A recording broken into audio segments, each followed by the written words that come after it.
Okay, I'm back here with another video, trying to do a video every day for 30 days until I catch that good old algorithm. So, the bridge we're going to be using to make this video, because you know this is a reaction channel, no editing skills, so I use political videos from different content creators to as a bridge to discuss or talk about certain social problems or political issues. So, right here, we have from Ro Khanna's account, surprisingly, not from CNN directly.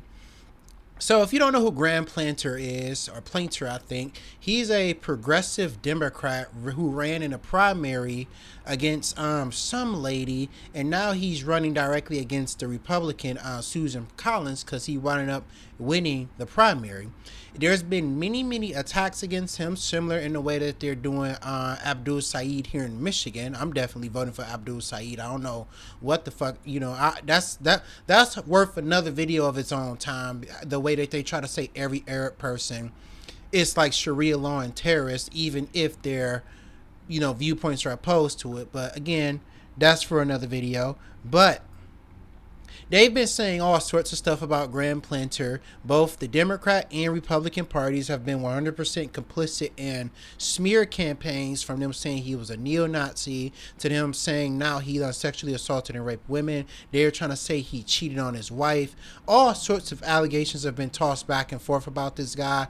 But even though I'm not a Maine resident, as a Democrat voter, I definitely will always support the more feistier, the candidate not taking corporate PAC money, and a person that cares about policies that uplift working class people, and not about, not the candidate who's some sort of sellout of or corporate dog or mule for anti-working class policies. So here we have a debate with Ro Khanna and some other guy. I can't think of his name, but I have a really big issue with this debate, its framing and format in CNN in general over the past couple of years, because there's a huge problem here, and I'm not going to ruin the hook.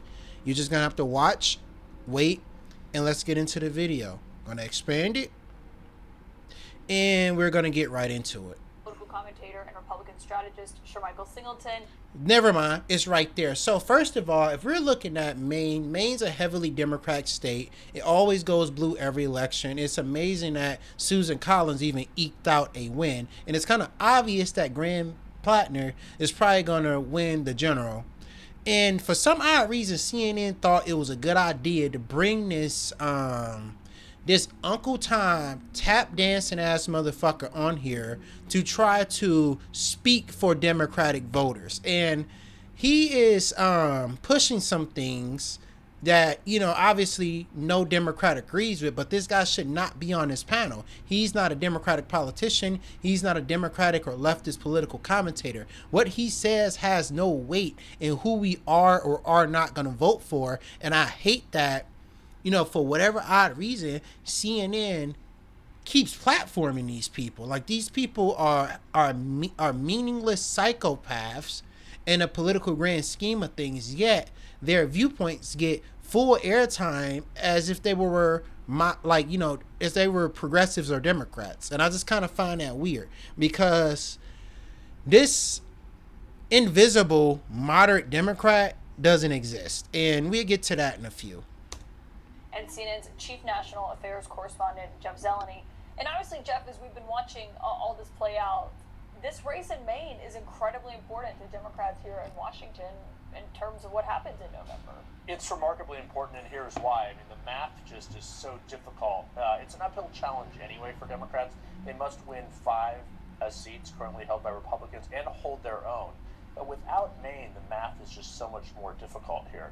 Because Arlette was just saying there, one thing that Graham Plattner is going to try and do tonight is to make this a referendum on Susan Collins. Up until now, it has been a referendum on him, and that obviously is what Republicans are going to try and do as well. So this is not what anyone was expecting this Maine race would look like, obviously, because his margin is important. But one thing also, I was talking to a couple Republicans earlier today, who they said, look, Susan Collins always wins, and she does. She's a 5-term senator.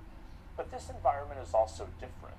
She's running for the first time in the wake of Roe versus Wade being turned over. So we do not know what November is going to bring. One thing we do know the Democrats really can't win the Senate without winning Maine. And boy, it's a lot more risky than they thought it would be.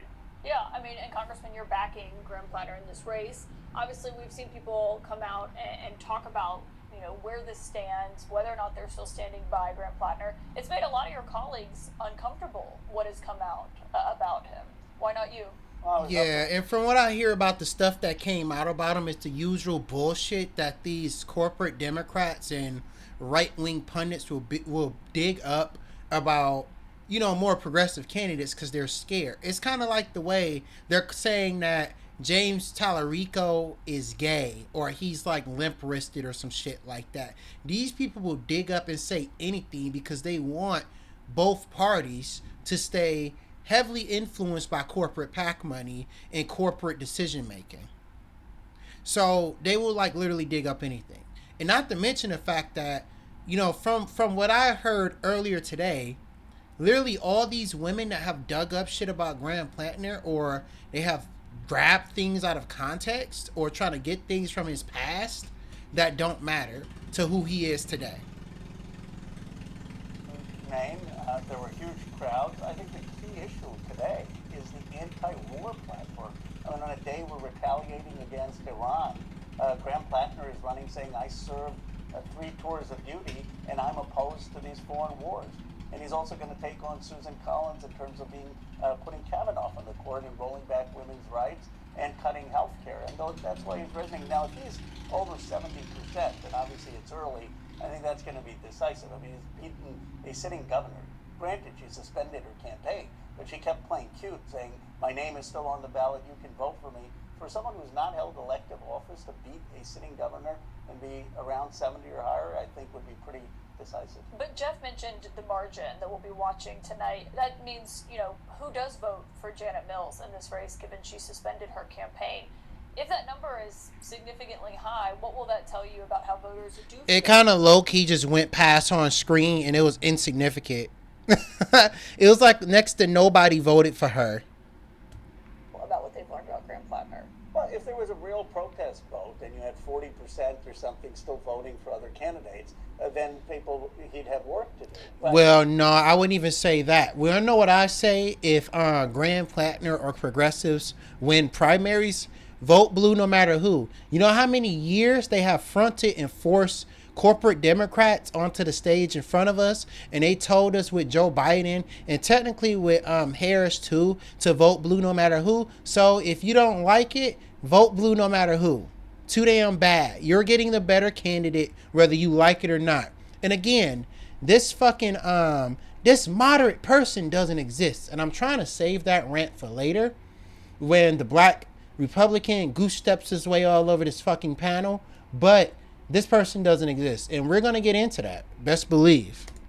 a sitting governor who's saying I'm still on the ballot is going to get some percent of the vote. And if he is anywhere near 70 or above, I think that's going to be pretty decisive given the enthusiasm. And I think Democrats will rally around him on an anti-war platform, on someone who's going to take out Susan Collins, who put Kavanaugh on the court, and who's voted to cut health care. Sure, Michael. I mean, you heard Arlett's reporting about what he's going to say Here about we go. Susan Collins. I have, and I find that a bit ironic. For a long time now, Democrats have long argued that what fueled their passions against Trump was a sense of righteous indignation, that they were standing up for justice, they were upholding morality that they said Trump was an affront to. And I mean, when you really get down to it, Trump is an immoral piece of shit. A literal felon accused of sexual assault. An actual criminal with several mugshots versus Graham Platter, who has none of that. So I don't know why you just said that. Like, what does that have to do with anything? now what we all realize is that was all a facade. Here we go. You have this guy who said he's going to make a speech to make draw a contrast against himself and Susan Collins. He stands up for women. She does not, because she voted for Brett Kavanaugh. Yeah. Yet we just had, not more than a week ago, very serious allegations against this very same guy. What kind of allegations? Be more descriptive. Who's now the defender of women. So to me, it seems like maybe. And you voted for Donald Trump, a liable sexual abuser. I'm not on TikTok. Where the jury voted to convict him to pay E. Jean Carroll millions of dollars because they had enough evidence to believe that he raped somebody. So what are you talking about, bro? Like you don't get the morally impugned allegations over somebody who's basically in all but words criminally confirmed to be a pedophile. All but criminally confirmed to be a pedophile and rapist. Donald Trump. Defender of women for my Democratic friends when it's convenient for them. But now that there's a political electoral opportunity. And then stop doing this shit. Just because somebody is of a minority group or a woman does not mean that that's the person that I have to fucking vote for. They did this shit a couple of months ago with the black Republicans, right?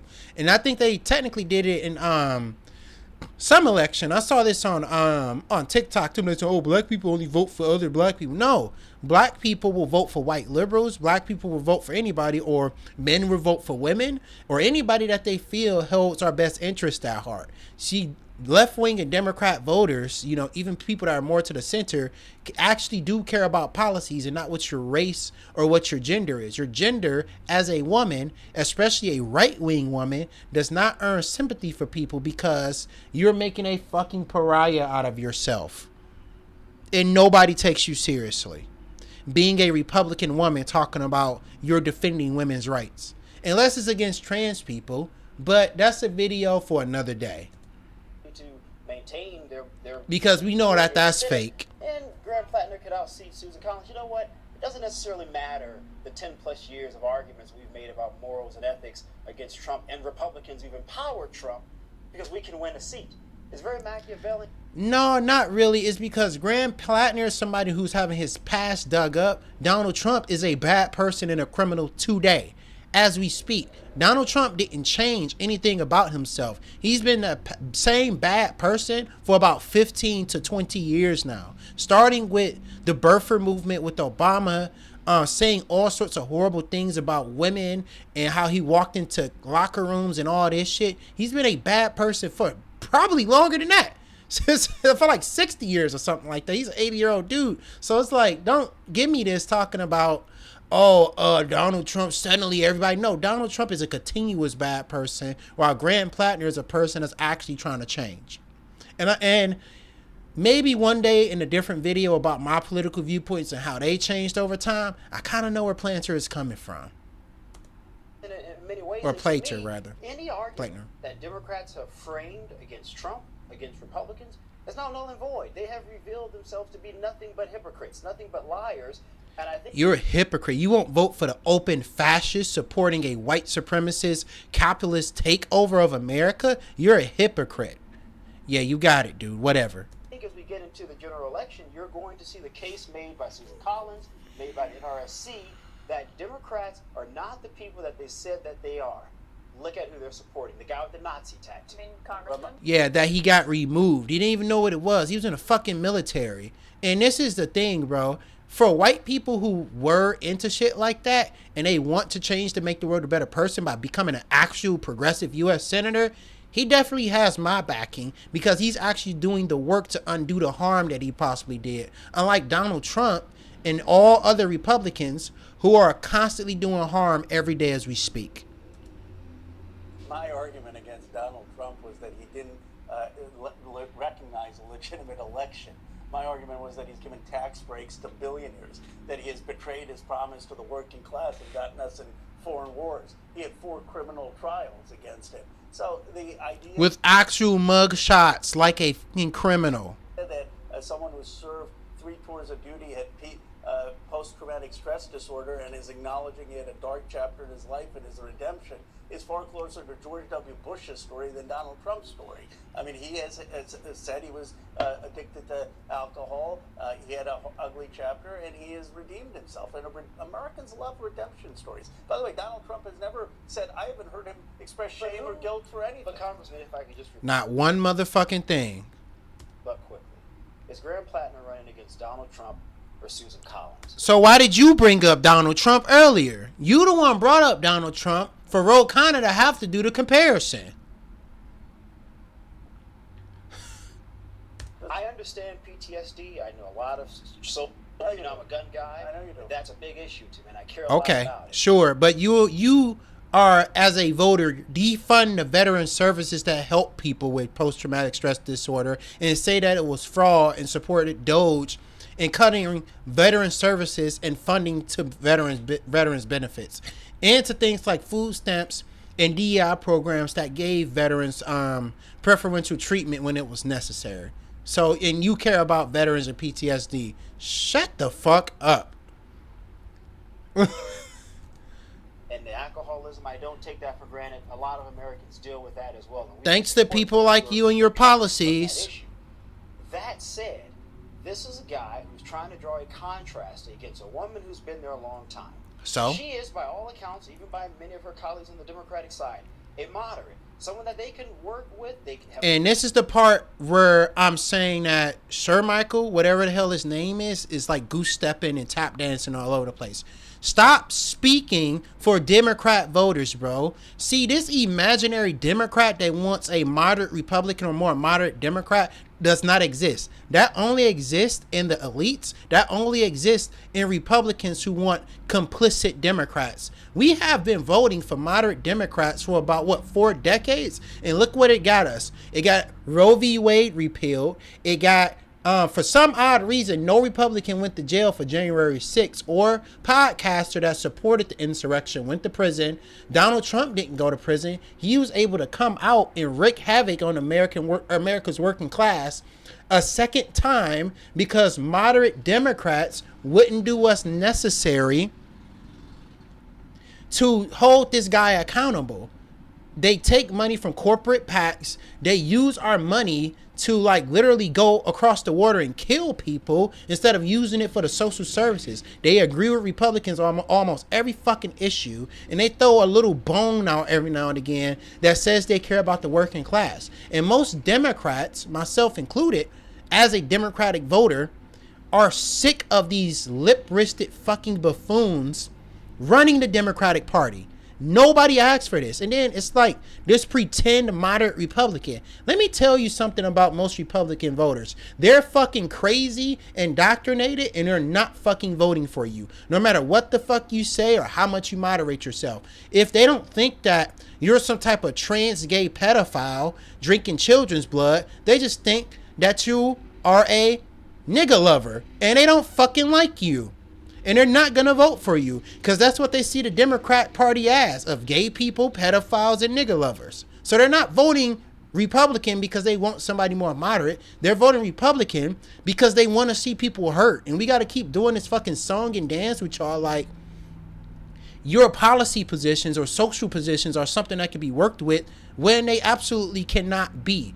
The Republican Party needs to be mowed the fuck down, bulldozed, forced out of the way. The voters of the Republican Party should be disenfranchised across the fucking board. We need to redo or end the Electoral College because these people are wreaking havoc on so many innocent people, even themselves. If these people think that the black people and Hispanics or the gay white kids in the inner city, or the leftist white kids too, are in the inner city or going to college are going to hurt from a Republican policy, even if it hurts them, they will vote Republican. They don't give a fuck about moderation. These elections are not about moderation. And again, to end this again, to bring it back, this moderate Democrat who wants people to come in the middle and agree doesn't exist. This shit was made up by Chuck Schumer during Clinton's campaign, where, for every left-wing voter we lose, we will gain a suburban Republican.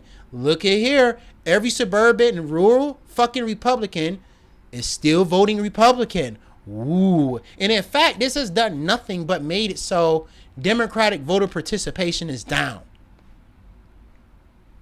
So, no, man, you don't get to speak for us. Speak for your goddamn party. Get your party in motherfucking line. Don't tell us what we want and who we want to vote for. Fuck you, man. Counted on her many times and many very serious votes against her own party.